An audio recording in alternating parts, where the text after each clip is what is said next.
People who believe the ancient astronaut theory also believe that at the Nazca Lines location, where we see the different geoglyphs that were put in the earth by the ancient people who lived there, also believe that there are runways there for spaceships to land on. And so a little common sense is going to have to be used here to think about this. So people who believe that ancient astronauts came and helped build up the earth and all this, whatnot, and they believe it was extraterrestrials, claim that these quote-unquote runways at Nazca are that they're runways. And you see some lines. The lines look like airstrips. They start abruptly, they end abruptly. So here's the general statistics for runways. A runway of at least 6,000 feet in length is usually adequate for aircraft weights below approximately 200,000 pounds.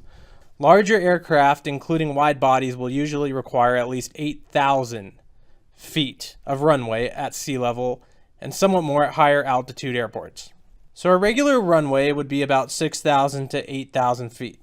Let's look at the Nazca lines.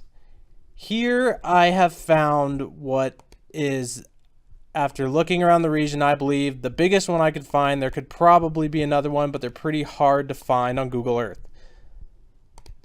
So we're going to measure this really quick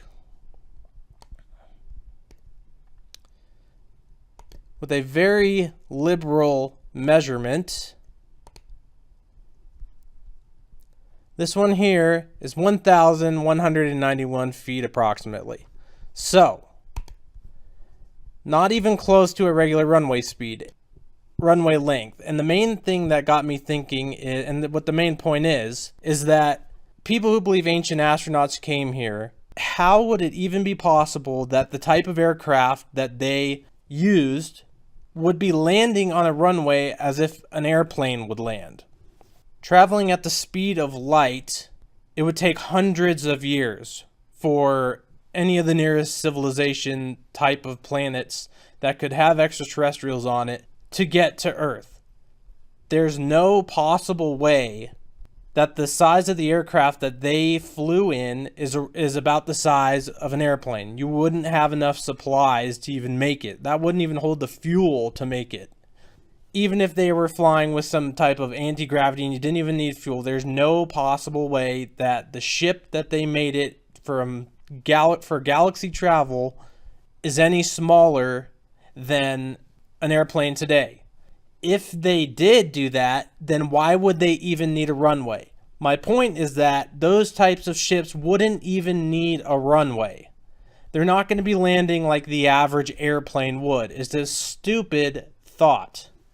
There's no possible way that a spaceship that was traveling intergalactically would need a runway. It would be able to just land softly if it landed like that at all. And if it landed quick like a normal airplane, you would need obviously a much bigger landing strip. It's just stupid. You wouldn't need a landing strip at all. And if you did, it wouldn't be 1,000 feet. That's just ridiculous. For the size of ship that they would need to get here, it's completely ridiculous. Now, we see another little interesting point that I came across when I was looking over this Nazca area. Here we see what is thought to be a Nazca runway on top of a mountain. Here looks like another one. They're pretty much all over this area. And that's the point that's interesting to me. I've watched the Ancient Aliens thing. I've heard the Ancient Aliens theories and all that nonsense. The beings that came were not extraterrestrial, extra-dimensional, fallen angels. That's the gods of old that had the secret knowledge that came and persuaded the ancient minds of men to worship them as gods. Back to my point here that you would never hear on Ancient Aliens or any type of ancient astronaut theory program or video is if we look around Nazca, look at how many of these types of quote-unquote runways there are. They're not just on the tops of mountains like a runway for them. They're clearly doing something else here with these types of lines, small to big.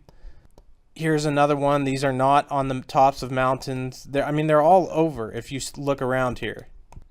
Here's an area with a ton of different ones. I mean, clearly these aren't runways. They're clearly not. There's something else that they were doing.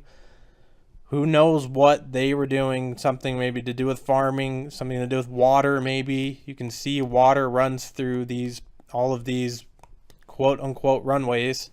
And would an extremely smart and advanced civilization have their runways crossing like this, running into each other? I mean, aren't their ships going to collide or something like that, of that nature? I mean, there's big ones, huge fat ones. I mean, just look around this area and you see them all. You see all of this stuff that they're doing. These ones here run up to this spiral in the ground. I mean, they're all over. These clearly aren't runways. When you watch Ancient Aliens and the Ancient Astronaut Theory videos, all these people point out the one on the top of the mountain and say it's a runway, but here's some more over here. I think on top of a mountain. It's hard to tell just with the coloring here. Either way, though, they're all over this area. They're literally everywhere. And if an advanced civilization came and visited man with the types of machines that needed runways, why they wouldn't leave? Why would they leave? How could they leave? There'd be ships here, there'd be parts here, there'd be something here with all of this activity. They just wouldn't up and leave. And it's just ridiculous to even think that someone traveling intergalactically would need a runway, and they're so small, it's like that it makes no sense anyway. It's not something traveling that fast and that far wouldn't need a runway. It's ridiculous.